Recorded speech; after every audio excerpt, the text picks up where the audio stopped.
Hey, Anne-Marie Chantal here, and welcome again to some of the sales training series. We got a little sales companion today. His name is Zorba.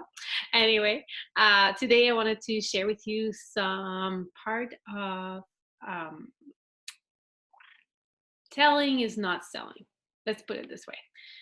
So let's chat about the topic of jumping around. Because earlier on another video, I mentioned about the linear thinking that salespeople can feel lost in sales in the process when they hear the word no from potential clients. And mostly if they hear the clients talking through the presentation, or if they say no in the middle, or anywhere except at the end of the presentation, basically. Because there's often we're just not enough prepared to make adjustment on the fly. And that's a big part, is they are prepared only to move to the next logical step in the linear sales model, and that's a real challenge. So, and the challenge is that what's logical to a salesperson is rarely logical for a buyer. So when you put yourself into their shoes, it's quite different. In fact, salespeople are often caught off guard when a potential client jump all over in the sale process. Those salespeople try to follow rather than lead, and they end up completely losing control of their own process, and they don't know how to bring it back, and now the conversation goes sideways. So definitely in sales there's a process, and the logic is used by the buyer to rationalize decision, but only after the emotion involvement has occurred. So it is critical for any salespeople to expect and work on the buyer's tendency to wander by the guiding and controlling the process with the right words and action. And good sellers do it smoothly to the buyers. Never, and most of the time, the buyers don't even realize what has happened. I'll give you an example. Like a professional guiding company would only show the attraction in to the tourism, right? They want to express whatever interest, there's hair everywhere, express those people have. They're not going to start showing things that are ugly or bad part of the city. They're only going to show the beauty of those situations. With us, I guess it's different because you want to be up front, you want to share everything, but people don't buy through rational logical way. They always buy through emotional and rationalize with logic. So telling story is a huge part of selling, but it's not the only part because you have to back it up with logic. Now the beauty is that the logic is our self presentation.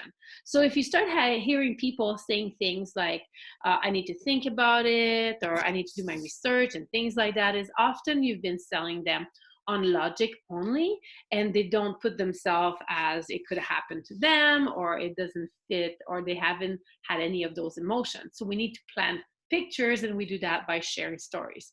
Now in sales, there's also the persuasion side.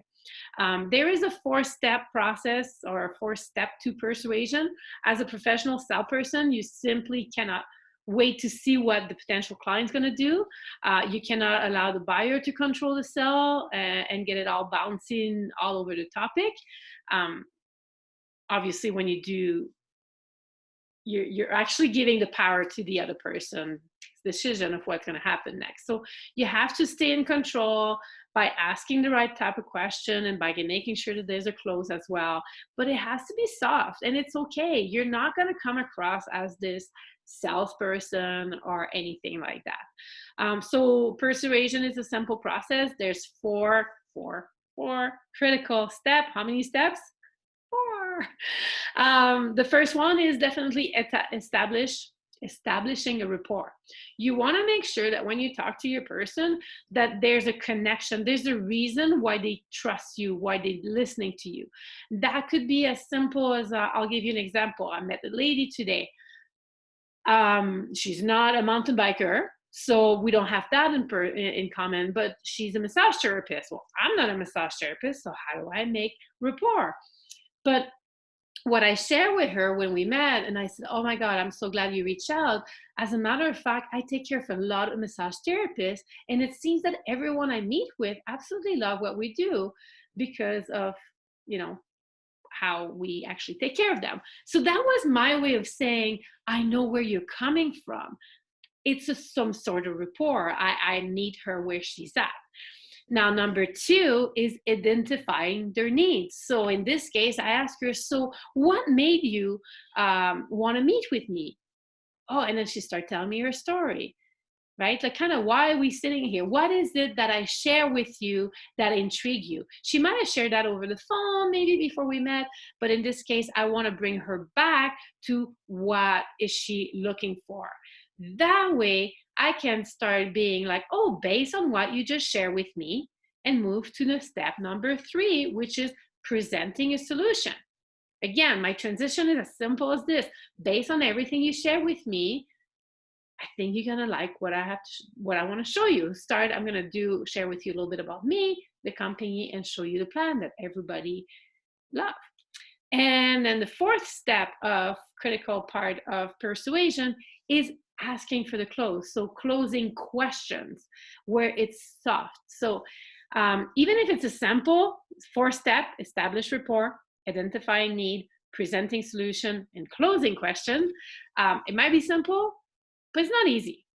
And the reason it's not easy is because people are complex, right? If you understand and perform the 4 basic activities of persuasion, you will actually enjoy a decent career in sales. And the proper selling involvement, is the right type of question. How do I say this? Asking the right type of question will always make everything better.